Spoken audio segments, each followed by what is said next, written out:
So a monitor light bar is one where you can light up your desk setup without taking up any space whatsoever on your decks. And in this video, I'm going to show you guys or explain to you guys why I rather use a light bar over a desk lamp.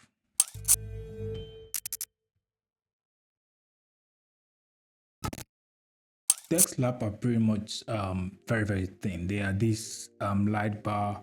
They are sometimes about 12 inches long, and what you do with them is you put them on the top of your monitor, which is what they are called, monitor light bar, and it kind of shines light from from the up down on your decks without having to take up any space whatsoever on your decks, as opposed to a regular desk lamp or table lamp that would take, first of all, space on your decks, and then would not be the most efficient way to shine light on your decks. And reasons for that is because light bars usually do not shine light on your monitor, so it's not directly, there's no bleed. I don't know if that makes sense. There's no bleed of light on your monitor, as opposed to a desk lamp, which when you put it on your desk setup, when you turn on the light, it kind of bleeds and spills up everywhere, even on your monitor, which gives that reflective monitor, which is reflective on your monitor. And you do not want that when you're working overnight or you're doing some design work where you're trying to see your colors properly, but then your light is reflective, on your screen. Especially if you have a glossy finish screen, you don't want to use a desk lamp. The kind of light bar that I use, or the one that I use, is a generic brand. I can't remember the name because I've had it for over 6 months, and I purchased it off Jumia for around 40,000 at the time that I bought it.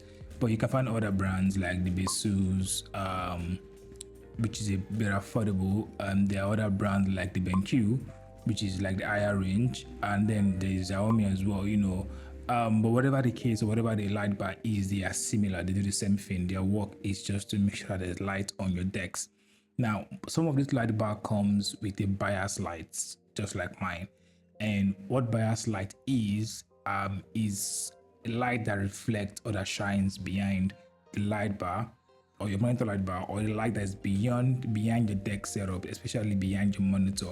And the benefit of that is it's easier for your eyes to be able to look at what you're looking at on your screen without causing eye strain. So picture this: everywhere is dark and the only thing that you have on is your monitor. After a long period of time, you start to have eye fatigue because you're only staring at one thing and everything is dark.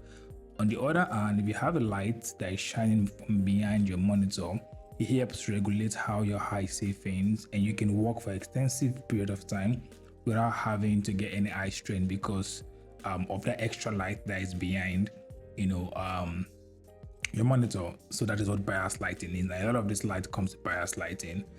Some do not come with RGB bias lighting, some just come into regular bias lighting, and the one that I have comes with RGB bias lighting, so I can get to change the color to fit whatever mood that I want. And it also comes with certain presets as well, which is, I think it's cool. I barely use these presets. I just keep my at red. The one that I have also comes with 3 different color temperature. So it goes from warm to cool, and then to neutral, which is a combination of warm and cool.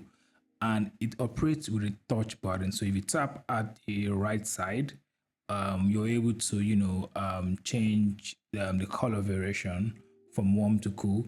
And it has different steps. Actually, it has like 5 different steps from warm to cool. There are no kelvins. Maybe there are kelvins, but I'm not sure remembering seeing kelvins on a carton. All I can tell you is that it goes from warm to cool.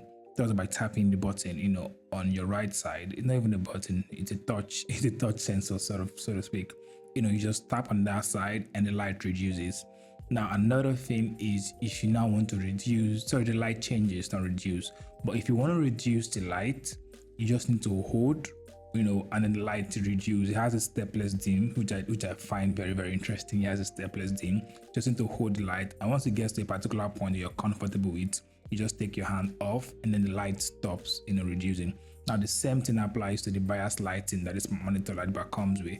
At the other side, which is the left side, once you tap on it, you're changing between different colors of light that is at the back of the monitor light bar.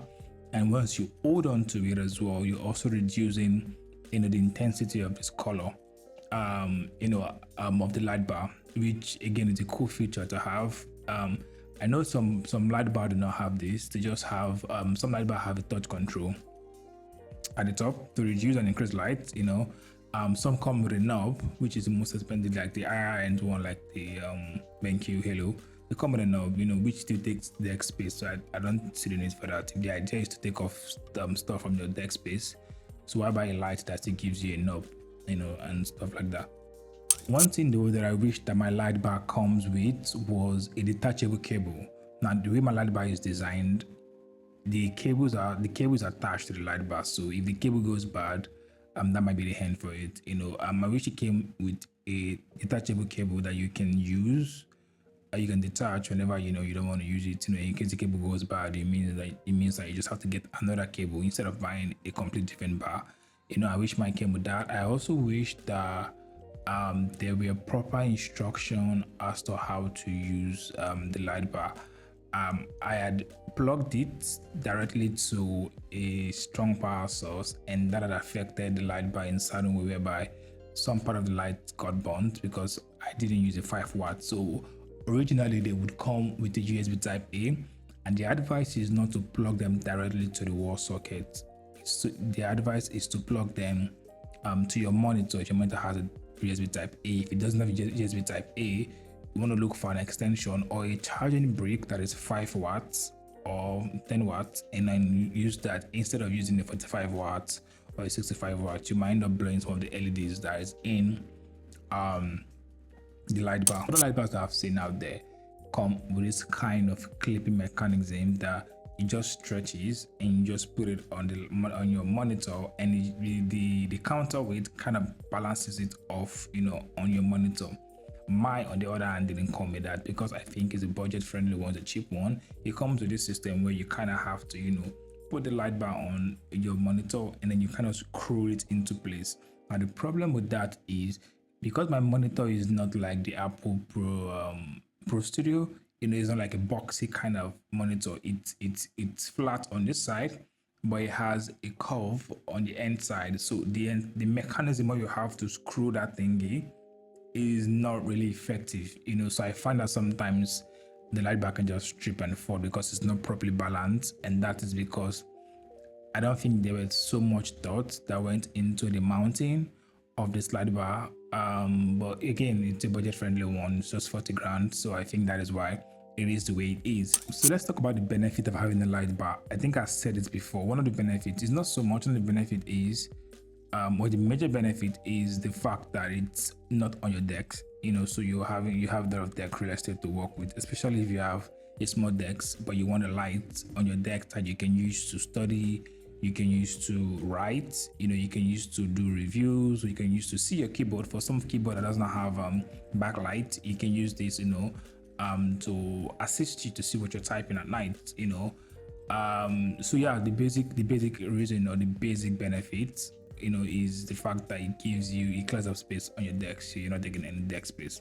Now, a major downside to a lot of this light bar is the fact that if you have a light bar, now chances are you're using a monitor, not a laptop. Yeah, and what that means is you're most likely using your laptop as a powerhouse, or you have a dedicated PC. So extensively, whatever the case is, be it that you're using a laptop as in a bookshelf mode, or that you're using a PC, you still need to get a webcam where you can make video calls or stream if you're streaming. Now, a lot of this light bar does not consider a place for your webcam. So you find yourself having to put your webcam at the end of your monitor, because if you put them on the light bar, the webcam would not sit properly, or you may just flip over. So a big con of using light bar is the fact that it's a bit tricky using webcam. Now, I've seen other high-end one that kind of allows you to put some tiny webcam, like the Insta webcam, and some tiny webcam that is magnetic as well on them, but there are not so many of them out there. So you might want to have that in mind if you're going to use a light bar and you also have a need for a webcam. You might have to find a workaround that would make this a smooth experience for you. So yeah, that is all for today. I guess this is the shortest video I've ever done on my YouTube channel, but I had to put this out there because I told you guys I was going to do that some time ago, and I was doing my desktop, and also because I needed to drop content for Sunday. I'm working on a short film. It's taking a bit of my time, but while I'm working on a short film, I'm still going to try and keep pushing that content out there for you guys every Sunday. And so yeah, see you guys in the next one. See you guys on Sunday. Please like if you stayed to this particular point. Please share, subscribe. It means a lot to me. And see you guys in the next one. Bye guys.